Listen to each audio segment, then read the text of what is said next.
You see the numbers? Mm-hmm. Okay, awesome. All right, so this is to help you remember how to implement fifths. Okay, so the fifth is when you're going to play.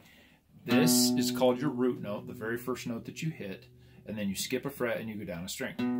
So you can see that kind of creates a diagonal line. I can see. See how there's like a little line there? Mm-hmm. So you can that's all transferable throughout the whole entire neck. So that formula, so to speak. Okay? When you're doing these, make sure that your pinky finger doesn't go under the fretboard. Sometimes we want to do that. The pinky always and the middle just stay chilling like this. Okay? So same thing, you want to make sure that you're up close to the fret. So when you go to do a slide, there's two ways to do it. The first way is to leave your ring finger planted, slide down and then plant. Lift, slide, plant. Lift, slide, plant. Okay, so there's lift, slide, plant, or you just play the two together. Lift up so that your fingers will slide, and that's why you always hear that on records. You hear that authentic string or finger sound or whatever. So you just go lift, lift. So I'm literally sliding. See how I do that?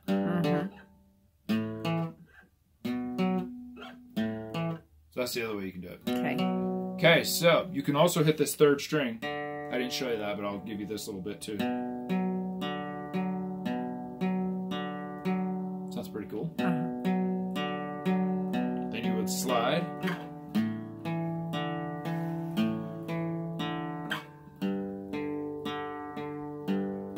Okay, that's just one example. You can chop it. Or you could do like a rhythm, you know, like. The trick is you only want to hit these first three strings. So it's a lot different than our traditional chords that we've been doing. So you can put some down ups in there by going.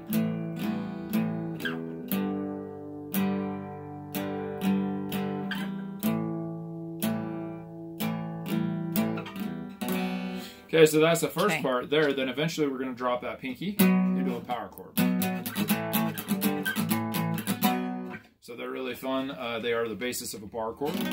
Okay, bar chords will be down the road. Okay. Okay, so that's that. In the Sweet Home Alabama, we're gonna go down, down, up, up, up, down, up, down, up. So one more time. Okay. It's down, down, up, up, up, down, up, down, up. Just make sure not to go down, down. I'll try not to do that. You like to go, wah, right there. You gotta make sure that it is equal.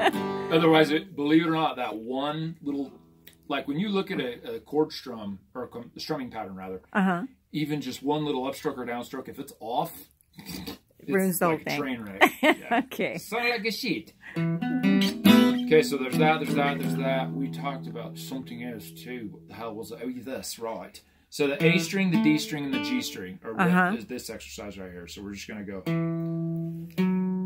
index, ring, index, ring, index, then back, right? Like you're walking, like you said.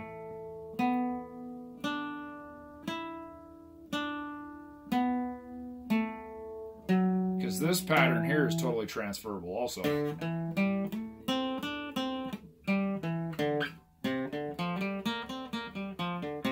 So you can see if you learn how to play just that little bit, we'll have you playing like some lead work in no time at all. All right. So we'll kind of start cultivating the horizontal aspect of it. And the main reason why we're doing it is just you won't know what style of guitar you want to play. You won't know what kind of goals you want to get out of the guitar until you try and sample it. Kind of learn it. Yeah. It's kind of like you go to the candy store and just start opening things and licking it. You're like, oh, put that back on itself. I don't like that. Oh, yeah, no, this is money. Okay, it sounds good. Okay, so yeah, and then also when you're doing this, do it to start to a 50 BPM, you know. Nice and slow, and then try to get to a 60. Once you learn how to do even just that, you'll be able to play, like, I'll be able to play chords and you can do that and it'll sound awesome. Oh, okay. Yeah, and there will be people at the doorstep ready to sign a record contract with you. Oh, really? No, maybe not. Okay. You tell stories. Overnight, me tell stories? I don't know what you're talking about.